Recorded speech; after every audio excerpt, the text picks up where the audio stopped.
Kitu kimoja kimenisikitisha siku za hivi ni kwamba watu hawana furaha. Biblia inaonya sana kuhusu kupoteza furaha.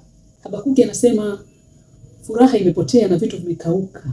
Furaha ni kitu muhimu sana. Furaha ni kitu muhimu sana kwenye akili yako. Yaani hii unayosikia afya ya akili ni huzuni. Watu wanasikitika sana. Tabu na shida zilikuwepo toka zamani. Kukopa kulikuwepo toka zamani. Lakini sasa hivi sijui ni nini kinatokea. Furaha ingua sana. Biblia inasema furaha ya Bwana nguvu zangu. Furaha inaambatanishwa na nguvu. Kwa furaha utateka maji na visima vya wokovu.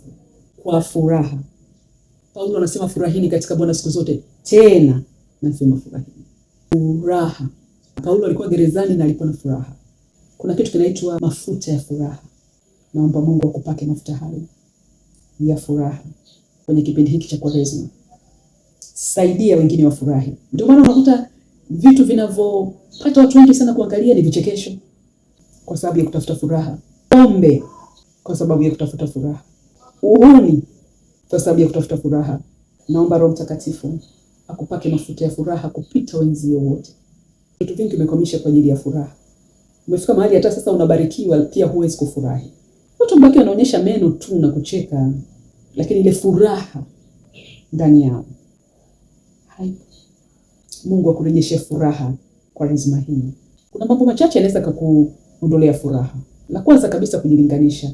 Yaani hicho ndio kitu cha kwanza ninachojuaga, kujilinganisha kunaondoa furaha. Kitu cha pili kujihisi.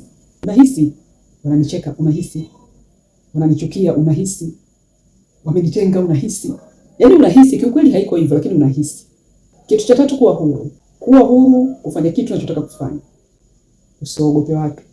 Kwa sababu tuna mambo mengi afu hatuna muda wa kufuatilia ulikuwa unafanya nini. Usiache kujaribu kitu cha maana kwa kuogopa watu. Nataka kuuza hiki kitu watu watanionaje? Hatukuoni. Yaani sisi wenyewe tuna mambo yetu. Utakapojaribu utagundua kumbe wala watu walikuwa wana time na wewe.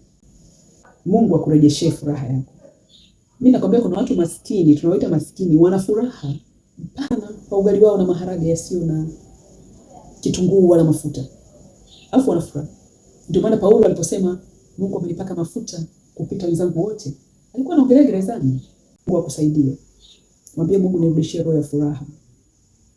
Wengine ni wacheshi nje, ndani wana roho za huzuni. Jitahidi kufurahi.